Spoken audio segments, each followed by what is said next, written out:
جرمنی اس وقت دنیا بھر میں اپنی پوسٹ گریجویٹ تحقیقی اور ٹریننگ سے متعلق تعلیمی فنڈنگ میں سب سے بڑا ملک سمجھا جاتا ہے۔ طلباء و طالبات سے تبادلہ خیال کے دوران معلوم ہوا کہ تعلیمی عمل شروع ہونے سے قبل پاکستانی نوجوانوں کے لیے جرمن تعلیمی اداروں میں داخلہ اور پڑھائی دیگر مغربی ممالک کے مقابلے میں سہل اور زیادہ قابل عمل ہے۔ اس بات چیت میں پاکستانی طلباء کو درپیش چند اہم مسائل کی نشاندہی بھی کی گئی۔ اس میں جرمن ویزے کے حصول کا معاملہ بھی شامل ہے۔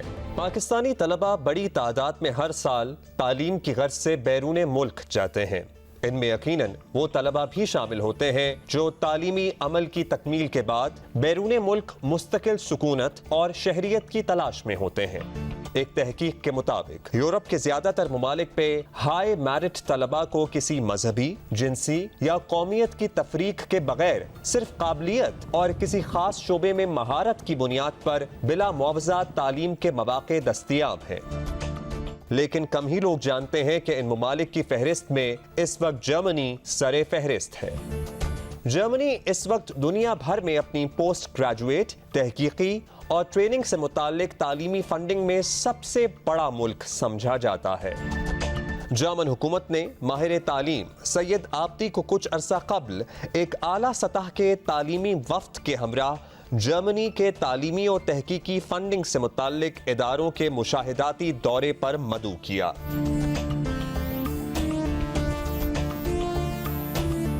یہ وفد 16 سے زائد ممالک کے محققین، ماہرین تعلیم، ایجوکیشن مینیجرز اور صحافیوں پر مشتمل تھا۔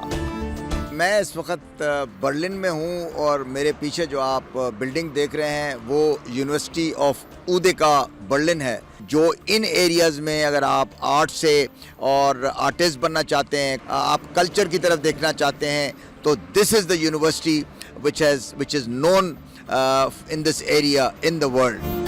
جدید تعلیم کے فروغ اور تحقیق سے متعلق معاملات روز اول سے جیو ٹیلی ویژن کی ترجیح رہے ہیں، لہٰذا سید آبدی کی رہنمائی میں جیو ٹیم نے جرمنی کے تعلیمی اداروں کا دورہ کیا۔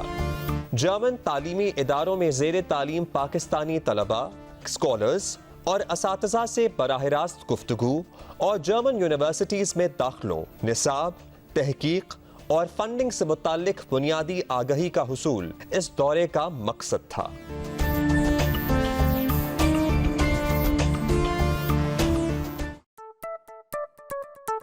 جرمنی میں تعلیم و تحقیق کے لیے فنڈنگ بنیادی طور پر فیڈرل اور پروونشل گورنمنٹس کی مشترکہ ذمہ داری ہے۔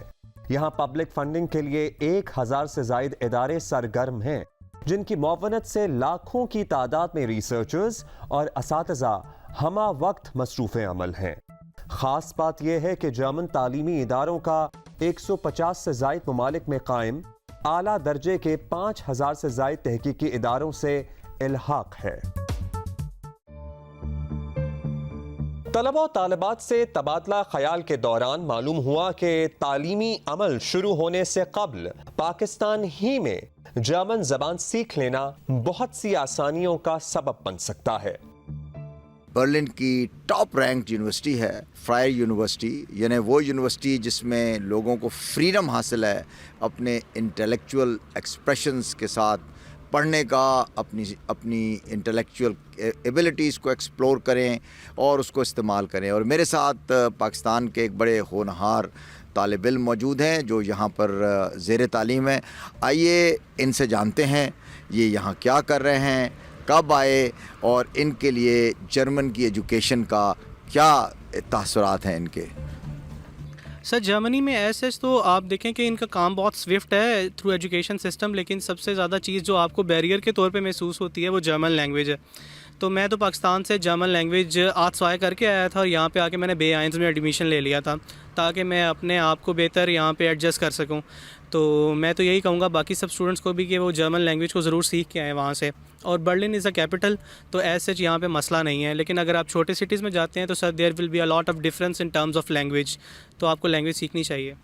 طلباء سے ملاقات کے دوران یہ آگہی بھی حاصل ہوئی کہ پاکستانی نوجوانوں کے لیے جرمن تعلیمی اداروں میں داخلہ اور پڑھائی دیگر مغربی ممالک کے مقابلے میں سہل اور زیادہ قابل عمل ہے۔ اب ہم لوگ جیسا میں نے بتایا تھا کہ ہم لوگ ٹیکنیکل یونیورسٹی برلن میں موجود ہیں اور ہمارے ساتھ ایک پاکستانی طالب علم ہے جو یہاں پر پی ایچ ڈی اور ریسرچ کے سلسلے میں آئے ہوئے ہیں. آئیے ان سے بات کرتے ہیں.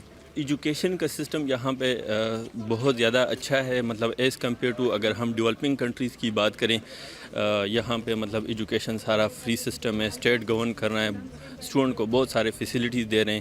اگر ریسرچ پوائنٹ آف ویو سے بات کریں تو یہاں پہ آپ کو ویل ایکوپڈ لیب ملیں گے اور بہت ساری چیزیں آپ کو German government and Europe union آپ کو فیسیلیٹیٹ کرتی ہے. آپ بتا سکیں گے جب آپ نے یہاں آنے کا فیصلہ کیا تو کن چیزوں کی طرف آپ نے دیکھا کہ آپ جرمنی آنا چاہتی ہیں، اور ملکوں کی طرف بھی آپ نے دیکھا ہوگا، تو آپ نے جرمنی کو کیوں ترجیح دی، اور جرمنی میں جب آپ آئیں تعلیم کے لیے تو کن چیلنجز سے آپ کو گزرنا پڑا؟ ادھر ایڈمیشن لینا وہ ایزی تھا، اور دوسرا if you compare Germany with United States and UK, Australia, so the education in Germany is quite affordable. اس بات چیت میں پاکستانی طلبہ کو درپیش چند اہم مسائل کی نشاندہی بھی کی گئی. اس میں جرمن ویزے کے حصول کا معاملہ بھی شامل ہے. کوئی ایسا چیلنج یا کوئی ایسی ڈیفیکلٹی ویزا لینے میں یا ادروائز یہاں آنے کے بعد آپ کو محسوس ہوئی ہو، جو انفارمیشن آپ ایسے لوگوں کو، بچوں کو دینا چاہیں جو اب ارادہ کر رہے ہیں جرمنی آنے کا؟ پاکستان سے ویزا کی اپوائنٹمنٹ لینا وہ بہت مشکل ہے، تو اس کے اوپر میں اسٹوڈنٹس کو بھی اور ادھر کے ایڈمنسٹریشن کو بھی کہوں گی کہ وہ تاکہ اسٹوڈنٹ کا ٹائم ضائع نہ ہو، اور وہ جب ان کو ایڈمیشن ملے تو وہ فوراً کوئی اپوائنٹمنٹ ریزرو کر سکے اپنے ویزا پروسیسنگ کے لیے. یہ ایک بہت بڑا مسئلہ ہے. سید آبدی نے جرمنی میں پاکستانی طلبہ کی مدد اور رہنمائی کے لیے قائم کی گئی اسٹوڈنٹس ایسوسی ایشن کے سربراہ سے بھی ملاقات کی اور اس تنظیم کی خدمات کے حوالے سے چند اہم پہلوؤں پر تبادلہ خیال کیا.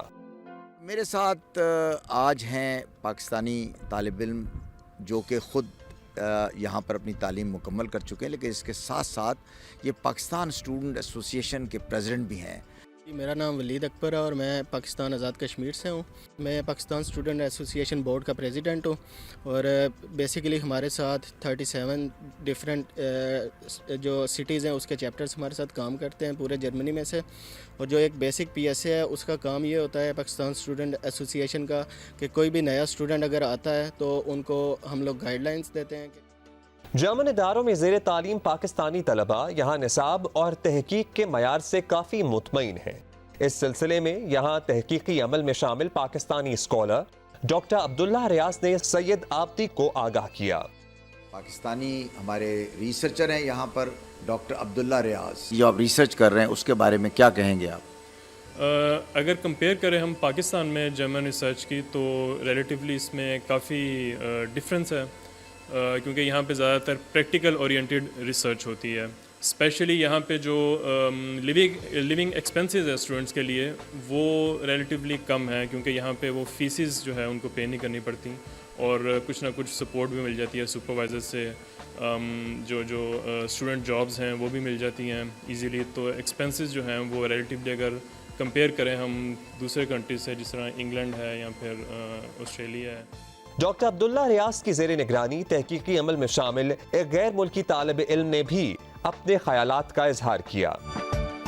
How is your experience with working with Dr. Abdullah Riaz? Oh, it's very nice, very competent. We are discussing on a daily basis and we are having nice meetings and we are getting good work together and writing some papers to show some results. So how do you think Dr. Abdullah Riaz, working with Abdullah Riaz, your experiences and what you're sharing with him? Yes, it's very nice to work with Abdullah Riaz together because he has a lot of expertise and we have a lot of nice meetings and he can help a lot for giving some new ideas and topics for this publication, and we already published some nice results in Hydro.